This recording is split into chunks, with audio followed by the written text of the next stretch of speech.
selalu saja kita memuji Sang Pencipta kita, Allah Subhanahu wa Ta'ala yang telah melimpahkan nikmat dan karunia-Nya kepada kita. Kemudian beliau pula lah yang memerintahkan kita untuk senantiasa menikmati dan mensyukuri nikmat-nikmat tersebut. Kelak Ia tambahkan lagi nikmat-nikmat tersebut. Tak lupa salawat dan salam kita junjung agungkan kepada Nabi besar kita, Nabi Muhammad Sallallahu Alaihi Wasallam, yang telah kita nantikan syafaatnya di yaumul kiamat. Amin, Allahumma amin. Sebelum menyampaikan apa yang akan saya sampaikan, tidak lupa dalam kesempatan ini saya ucapkan terima kasih sebanyak-banyaknya kepada Bapak Ibu jamaah Masjid Pengajian Jami Al-Mumin yang telah memberikan saya kesempatan dan waktu sehingga dapat memenuhi tugas praktikum dakwah daripada kampus UIN Raden Intan Mampu. Nah, seperti yang saya katakan tadi Bu, saya di sini akan menyampaikan sedikit tausiah, sedikit berbagi ilmu, kita bareng-bareng belajar mengenai pentingnya berdoa. Memang ya Bu, kalau kita dengar kalimat doa ini terkesan sepele, terkesan biasa aja karena bisa kita lakukan di mana saja dan kapan saja. Tapi jangan salah Bu, justru kadang doa inilah yang paling utama, yang paling penting bagi kita, bagi seorang mukmin. Nah, siapa sih Bu yang manusia yang ada di muka bumi ini, yang ada di dunia ini, yang tidak pernah diuji sama Allah, yang tidak pernah diberikan cobaan sama Allah? Tentunya semuanya punya ya Bu, semuanya pernah. Semua dari kita punya masalah juga tentunya.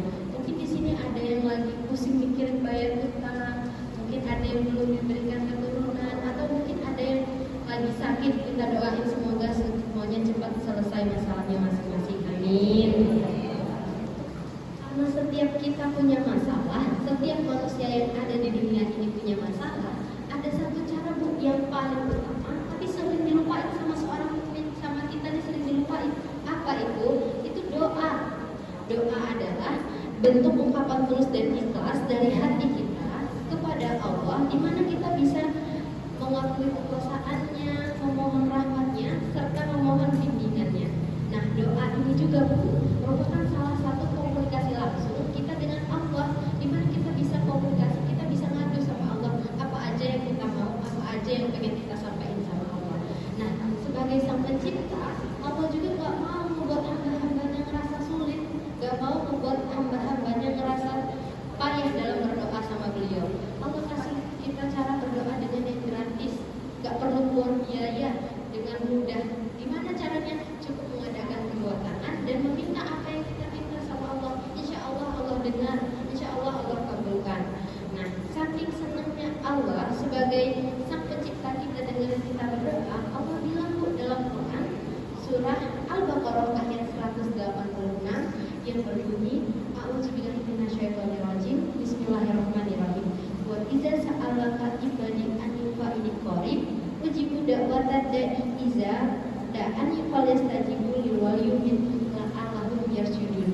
Yang artinya, dan apabila hamba-hambaku bertanya kepadaku Muhammad tentang aku, sesungguhnya aku dekat, aku kabulkan permohonan orang-orang yang berdoa kepadamu. Hendaklah mereka itu menuruti perintahku dan beriman kepadaku agar memperoleh kebenaran. Ini Allah bilang, Allah bagi orang-orang yang berdoa kepadaku. Tuh, berarti kita disuruh berdoa sama Allah, nggak disuruh sombong sama Allah. Kita disuruh meminta sama Allah. Allah senang, bukan Allah hambaku minta mulu. Enggak, Allah justru senang. Allah jelasin dalam Quran surah Anbiya tadi ya Bu. Nah, karena Allah saking senangnya dengan hamba-hambanya berdoa, apalagi kalau kita sholat di sepertiga malam, kita ambil wudhu, kita sholat tahajud, kita minta sama Allah, insya Allah Allah dikabulkan, insya Allah Allah dengerin.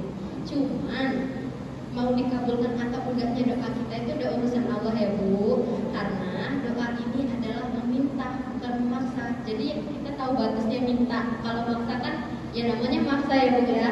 Harus namanya, kalau mau minta ya kalau dikasih alhamdulillah, kalau enggak ya sudah. Tapi dalam berbagai cerita Islam Bu, Allah itu kabulkan doa kita dengan 3 cara. Apa saja? Yang pertama Allah jawab iya. Allah kasih apa yang kita minta, Allah berikan apa yang kita inginkan. Yang kedua Allah jawab dengan tidak. Kenapa tidak? Mungkin Allah punya yang lebih baik, Allah gantikan dengan yang lebih baik segala sesuatu tersebut. Dan yang ketiga Allah jawab Ya, tapi aku tunda dulu pembeliannya. Kenapa? Mungkin si fulan ini masa belum cukup, belum bisa menerima apa yang ia inginkan. Jadi ditunda sama Allah. Mungkin ditundanya agak lama, sebentar atau agak lama banget juga kita nggak tahu, Bu. Karena Allah Maha mengetahui apa yang diperlukan sama hamba-hambanya. Kalau tadi Allah kabulkan doa kita dengan 3 cara, kali ini tentang para nabi Allah, Bu. Masih ingat kisah para nabi Allah, Bu? Kalau belum ingat, kalau nggak ingat nanti kita ingat bareng-bareng. Bahkan para nabi Allah ini orang-orang di mana orang-orang pilihan Allah langsung, orang-orang beriman, orang-orang bertakwa, dan orang-orang beramal soleh kepada Allah. Jadi nggak usah kita ragukan lagi ya, Bu ya. Bahkan para nabi Allah ini sendiri pun dipuji sama Allah.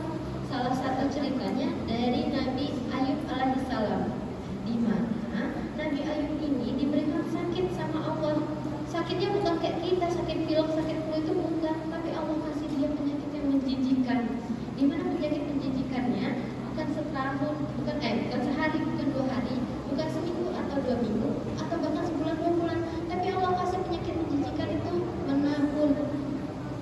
Tuh, saking lamanya menahun, Bu, Allah bilang. Bahkan dalam Quran diterangkan dalam Quran surah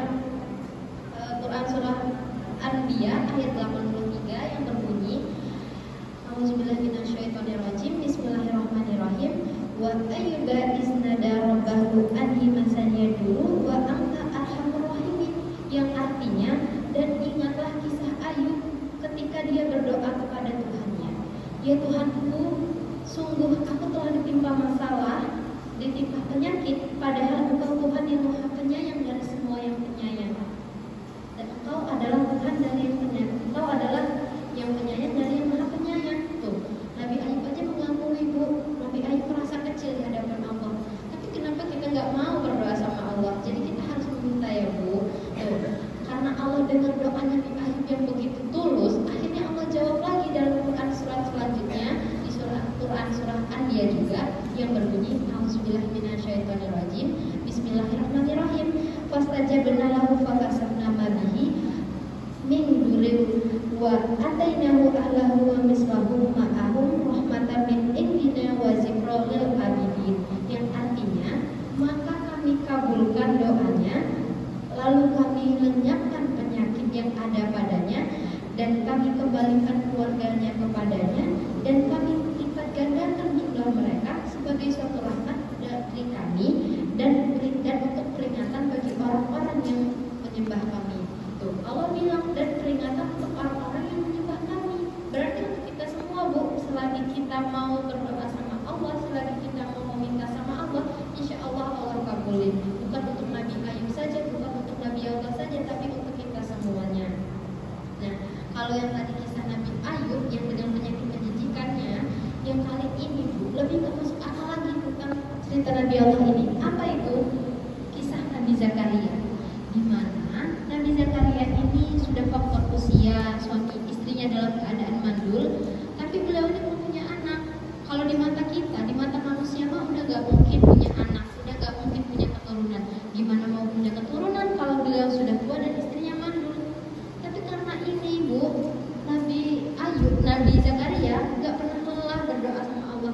Nabi Ayub minta sama Allah. Bahkan dalam Quran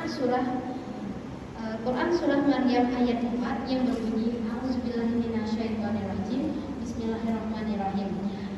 Qala rabbi inni wahanal azmu minni wasta'ala rasul sayba walam akum bidu'atika rabbi syaitan. Yang artinya, dia Zakaria berkata, ya Tuhanku, sungguh tulangku telah lemah dan kepalaku telah dipenuhi uban, dan aku belum pernah kecewa dalam berdoa kepadamu. Karena dengan tulusnya Nabi Zakaria berdoa, Allah langsung jawab di Quran surah Maryam juga di ayat selanjutnya yang berbunyi, ya Zakaria, nubasyiruka billah bisnismuhu Yahya lam naj'al lahu min qablu samia. Yang artinya, Allah berfirman, wahai Zakaria, kami memberi kabar gembira kepadamu dengan seorang anak laki-laki yang bernama Yahya, yang belum pernah kami berikan nama tersebut kepada yang lainnya. Tuh, Allah kasih, Bu. Bahkan keturunan Nabi Zakaria ini Allah angkat juga sebagai Nabi Allah. Istimewa banget lah dia, Bu.